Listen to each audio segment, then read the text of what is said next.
নভেম্বরের শেষের দিকে হালকা কিন্তু ভালোই শীত পড়ে গিয়েছে। তো ভাবলাম শীতের বিকালে কিন্তু একটা মজাদার নাস্তা হয়ে যাক। তো ভাবলাম আজকে মিনি ব্লগটা আপনাদের সাথে শেয়ার করে ফেলি। তো আসসালামু আলাইকুম, সবাই কেমন আছেন? আশা করি ভালো আছেন। আমিও কিন্তু খুব ভালো আছি। এই হালকা শীতের ভিতরে কিন্তু ভালোই যাচ্ছে। তো ভাবলাম যে আজকে একটু অন্যরকম নাস্তা করে সবাইকে খাওয়াই। আমি কিন্তু যখনই সময় পাই বিকালবেলার দায়িত্বটা কিন্তু আমার থাকে। সেক্ষেত্রে আমি কিন্তু সবার জন্য বিকালে টুকিটাকি নাস্তাটা করেই ফেলি। তো ভাবলাম যে আজকে একটু ঝাল ঝালভাবে একটু অন্যরকম কিছু একটা করি। তো যেই কাজ সেইভাবে শুরু করে দিলাম। সুন্দর করে শসাটাকে কুচি কুচি করে কেটে নিয়েছি। এরপরে বিশ্বাস করবেন না, পেঁয়াজটাকে অনেক কুচি কুচি করে কাটতে গিয়ে পেঁয়াজটা কিন্তু পড়ে গিয়েছিল। আবার সেটাকে ওয়াশ করে আবার আমি কাটা শুরু করে দিলাম। তো পেঁয়াজটা কিন্তু কেটে নিচ্ছি। আপনাদের আমার ভিডিওগুলো কেমন লাগে অবশ্যই কিন্তু আপনারা জানাবেন, হ্যাঁ।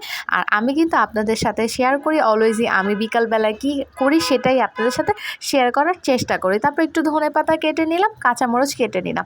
যার যেরকম ঝাল পছন্দ সেরকম। আমরা কিন্তু খুবই ঝাল কম খাই, আমি কিন্তু পুরো মরিচটা এখানে দেইনি। তারপরে কিন্তু আমি এক এক করে সবগুলো এখানে দিয়ে দিব। তো প্রথমে কিন্তু আমি শসাটাকে এখানে দিয়ে দিচ্ছি। এরপরে কিন্তু যে পেঁয়াজ কুচিগুলো কেটেছিলাম সেগুলোও এগুলোতে দিয়ে দিচ্ছি, অ্যাড করে দিচ্ছি। আমি প্রতিটা ইনগ্রিডিয়েন্টস সবগুলো একটা একটা করে অ্যাড করে ফেলবো। এরপরে কাঁচামরিচ দিয়ে দিব। তারপরে কিন্তু আমি সবগুলো দিয়ে দেওয়ার পরে যেই টেস্টটা হবে খেতে কিন্তু দারুণ মজা ছিল।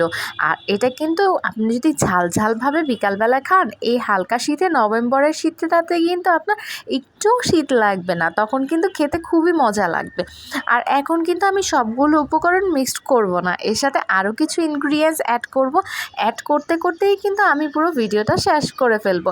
তো আমি কিন্তু প্রথমে এর ভিতরে একটু সরিষার তেল দিয়ে দিয়েছি, হ্যাঁ। আপনারা চাইলে কিন্তু এটা তো অলিভ অয়েলও ইউজ করতে পারেন। আমরা কিন্তু সব খাবারেই সরিষার তেলটাকে খুব প্রায়োরিটি দিই।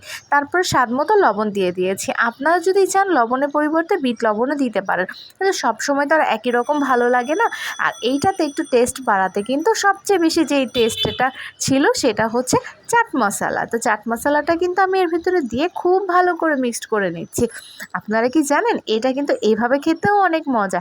আর সবচেয়ে মজার যে ইনগ্রিডিয়েন্টসটা আমি এখন পর্যন্ত দেইনি সেটাই কিন্তু একটু পরে আমি দিয়ে দিব। এই খাবারের টেস্টটাকে দ্বিগুণভাবে বাড়ানোর জন্য আমি এর ভিতরে বাদাম দিয়ে দিয়েছি। আর এটা খেতে কিন্তু খুবই ভালো ছিল। আর মজার ব্যাপারটা হচ্ছে কি জানেন, এই এতগুলো বাদাম কিন্তু আমি বসে বসে অনেকক্ষণ ধরে ছিলেছি। তো এই দেখেন সব বাদামগুলো এখানে দিয়ে দিচ্ছি। তারপরে কিন্তু খুব ভালো করে মিক্সড করে নিব। ওহো, আমি না ভয়েস ওভার দিতে দিতে আমার মনে পড়ে গিয়েছে, এখানে আমি একটা জিনিস বাদ দিয়ে দিয়েছিলাম, সেটা হচ্ছে লেবুর রস। আমার তো তখন ভিডিও করতে করতে বা নাস্তা বানাতে বানাতে মনে ছিল না, কারণ আমি কোনো কিছু করতে গেলে আমার বেবিটা খুবই ডিস্টার্ব করে। তো ওকে নিয়ে কিন্তু আমার পক্ষে সম্ভব হয়নি, আমি ভুলে গিয়েছিলাম লেবুটা দিতে। আপনারা চাইলে লেবুটা দিয়ে দিতে পারেন। কাছে থেকে দেখাচ্ছি, কেমন লাগলো অবশ্যই জানাবেন, টেস্ট করে দেখবেন। আল্লাহ হাফেজ।